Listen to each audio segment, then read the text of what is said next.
Jadi gimana nih, kayak Mi mungkin boleh sharing ke pemirsa juga tantangan nih. Jadi seorang content creator itu kan mungkin tidak mudah ya kayaknya. Yes. Banyak orang anak NTT juga mereka cuma bilang cuma direkam terus diposting. Betul. Nah kalau dari Kak Hilmi sendiri gimana melihat statement ini?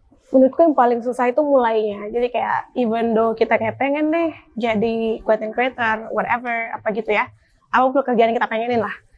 If you don't do the action kan sama aja. Nah jadi tantangan paling susah adalah mulainya.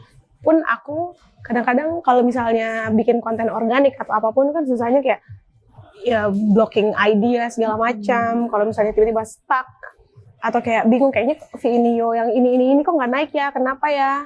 Itu harus dipikirin tuh. Apalagi kan kita kalau misalnya konten-konten komersial, which is kan kita harus memenuhi kebutuhan dan keinginan klien. Jadi kalau misalnya videonya nggak naik atau apa, udah pasti apa nih yang salah nih, apa nih. Jadi kayak kita harus mikirin strategi-strategi dan menurutku itu tantangan karena kalau kalian mager dan malesan ya nggak bisa growing. Sedangkan kalau mau seriusin di field ini kan kita harus selalu kreatif karena there's always someone younger, beautifuler, smarter and everything. Jadi kayak harus lebih kreatif lah. Gitu. Kalau dari pengalaman Kak Hilmi sendiri menjadi content creator ya, itu pernah tidak sih Kak Hilmi kayak ditolak gitu di beberapa klien yang mungkin ditolak itu biasanya kalau bikin content challenge. Karena sama orang masyarakat umum kan. Kalau misalnya dulu orang-orang suka-suka aja kayak let's go mau konten sama ini. Cuman kalau sekarang orang tahu kalau naik kontenku ada kemungkinan untuk viral dan segala macam, diliatin orang, apalagi kebanyakan jokes itu kayak kak jangan beta kayak gitu. Nah paling penolakannya tuh penolakan kalau kita bikin konten challenge itu sih yang paling susah. Dulu malu banget ketika ditolak kayak jangan kayak aduh David pulang semua.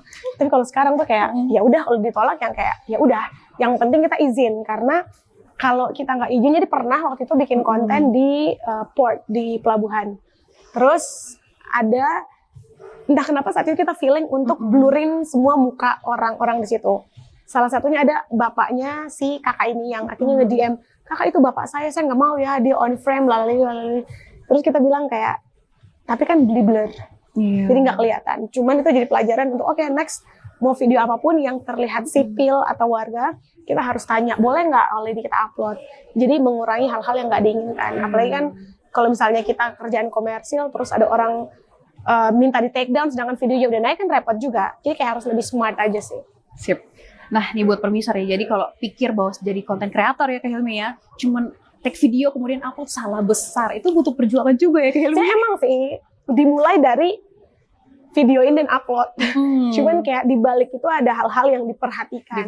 Sometimes memang ada video yang kita nggak sengaja video terus upload nyala, kayak contoh kalau beta konten waktu dengan Ricky Faot. Kalau tahu yang jagung yang jual jagung itu tuh tidak ada rencana, cuman kayak beta dari pulang dan mama dong dari mana waktu dia? Apa dari Camplong apa dari mana? Singkawesao beli jagung terus beta rekam cuman kayak assalamualaikum shalom dah teng udah naik, ternyata videonya naik. Dan juga banyak mungkin teman-teman yang punya followersnya 1.000, 2.000, tapi ada satu video mereka yang naik. Itu tadi algoritma TikTok, we never know. Cuman kalau kamu mulai aja dulu lah intinya. Hashtag, just do the action.